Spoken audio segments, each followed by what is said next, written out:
নমস্কার বন্ধুরা, আর গরম খাবার চ্যানেলে আপনাদের সবাইকে স্বাগত জানাই। বন্ধুরা, আজকে নিরামিষ দিনের জন্য খুব দুর্দান্ত একটা রেসিপি আপনাদের সঙ্গে শেয়ার করছি। তো ঢেঁড়স দিয়ে খুব সুস্বাদু একটা নিরামিষ রেসিপি, অসাধারণ হয় বন্ধুরা খেতে। নিরামিষ দিনে অনেক সময় ভেবে পাই না যে কি রান্না করব, তো ঝটপট বন্ধুরা এই রেসিপিটা ট্রাই করতে পারেন। তো বন্ধুরা, প্রথমে ঢেঁড়সগুলিকে ভালো করে ধুয়ে নিয়েছি, আর আগা দিকে আর লেজার দিকে এইভাবে মাথাটা একটু কেটে নিচ্ছে। তো সবগুলি ঢেঁড়স কিন্তু এইভাবে কেটে নেব। আর ঢেঁড়সগুলি একদম কচি কচি আর একদম একটু ছোট সাইজে, তার জন্য আমি আস্তে আস্তে রেখেছি। আপনাদের ঢেঁড়সগুলি যদি একটু লম্বা আকৃতির হয় তাহলে মাঝখান থেকে কেটে টুকরো করে নেবেন। এবার ওই ঢেঁড়সের মধ্যে আমি পরিমাণ মতো লবণ, পরিমাণ মতো হলুদ গুঁড়ো আর দিয়ে দিচ্ছি এখানে লাল লঙ্কার গুঁড়ো অল্প পরিমাণ। আর এখানে আমি 1 চামচ চালের গুঁড়ি দিয়ে দিচ্ছি। চালের গুঁড়ির পরিবর্তে আপনারা বেসন দিয়েও এই ঢেঁড়সগুলি ম্যারিনেট করে কিছুক্ষণ রেখে দিতে পারেন। তো আপনারা কিন্তু বেসনও দিতে পারেন।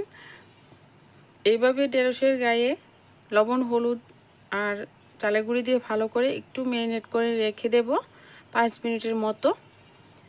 আর এই ফাঁকে আমি এদিকে একটা মশলা তৈরি করে নিচ্ছি। আর মশলার মধ্যে নিয়েছি এখানে 1 চামচ লাল সর্ষে, 1 চামচ পোস্ত, 1 চামচ হলুদ সর্ষে আর 2টো কাঁচা লঙ্কা।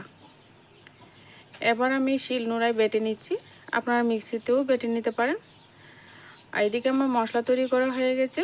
চুলায় একটা কড়াই বসিয়ে দিয়ে পরিমাণ মতো তেল দিয়ে দিলাম।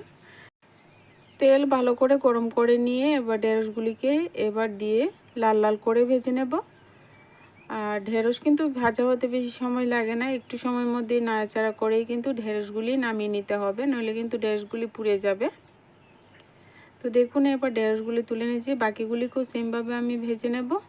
আর ওই কড়ার মধ্যে পরিমাণ মতো একটু তেল দিয়ে দিলাম কালো জিরে ফোড়ন, এখানে দিয়ে দিলাম হলুদ গুঁড়ো, দিয়ে দিচ্ছি ভাজা জিরা ধনে গুঁড়ো। আর যেহেতু নিরামিষ রেসিপি এত কিছু মশলা লাগবে না, বেশি পরিমাণে অল্প অল্প মশলাই দিলাম। আর এখানে আমি ওই যে বেটে রেখেছিলাম মশলাটা দিয়ে দিলাম।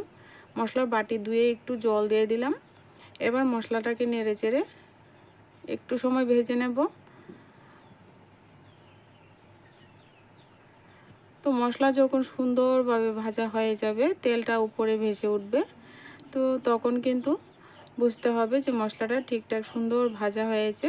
আর পোস্ত কিন্তু কাঁচা কাঁচা পোস্ত থাকে, তো একটু ভেজে নিলে পোস্তর গন্ধটাও সুন্দর হয়। নিরামিষ দিনে এইভাবে একবার বন্ধুরা ট্রাই করে দেখতে পারেন। এই রেসিপিটা কিন্তু খেতেও দুর্দান্ত লাগে। আপনারা কিন্তু আমিষও খেতে পারেন, কিন্তু নিরামিষ রেসিপিটা খুবই ভালো লাগে। এবার দেখুন তেলটা উপরে ভেসে গেছে, মশলাটা ভালোভাবে কষিয়ে নিয়েছি। এবার ভেজে রাখা ঢেঁড়সগুলি দিয়ে দিলাম, দিয়ে এবার ঢেঁড়সের সঙ্গেও মশলাটাকে একটু ভেজে নিচ্ছি। বন্ধুরা, চ্যানেলে নতুন বন্ধু হয়ে থাকলে চ্যানেলটিকে সাবস্ক্রাইব করে দিয়ে চ্যানেলের পাশে থাকা বেল আইকনটি বাজিয়ে দিতে ভুলবেন না। যখনই কোনো ভিডিও আমি আপলোড করব সাথে সাথে আপনার নোটিফিকেশনটা পেয়ে যাবেন। এবার কিন্তু পরিমাণ মতো জল দিয়ে দিলাম। আর জলের পরিমাণটা এত বেশি পরিমাণে দিতে হবে না, যেন ঢেঁড়সগুলি সিদ্ধ হয়ে যায় আর একদম মাখো মাখো হয়ে যায়। তো ঢেঁড়স সিদ্ধ হতে বেশি সময় লাগে না। এখানে পরিমাণ মতো লবণ আর পরিমাণ মতো একটু চিনি দিয়ে দিলাম। যেহেতু নিরামিষ রেসিপি, তার জন্য অল্প পরিমাণে একটু চিনি দিয়ে দিলাম। এতে করে খেতেও দারুণ লাগবে। বন্ধুরা, এই রেসিপিটা একবার ট্রাই করুন। আর এবার একটু ঢাকা দিয়ে দেব।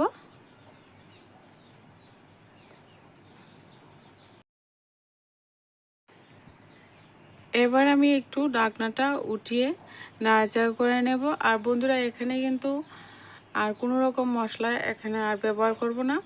এখানে যে আমি 2টো কাঁচা লঙ্কা দিয়েছিলাম, আপনারা কিন্তু ফোড়নে আরও কাঁচা লঙ্কা আস্ত আস্ত ব্যবহার করতে পারেন।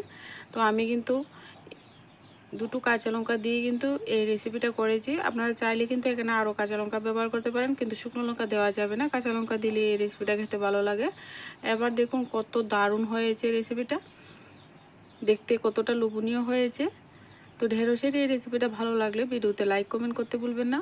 আর আমার চ্যানেলটিকে সাবস্ক্রাইব করে দিয়ে বন্ধুরা পাশে থাকার অনুরোধ রইল। আজকে ভিডিওটা এই পর্যন্তই, দেখা হচ্ছে নেক্সট ভিডিওতে।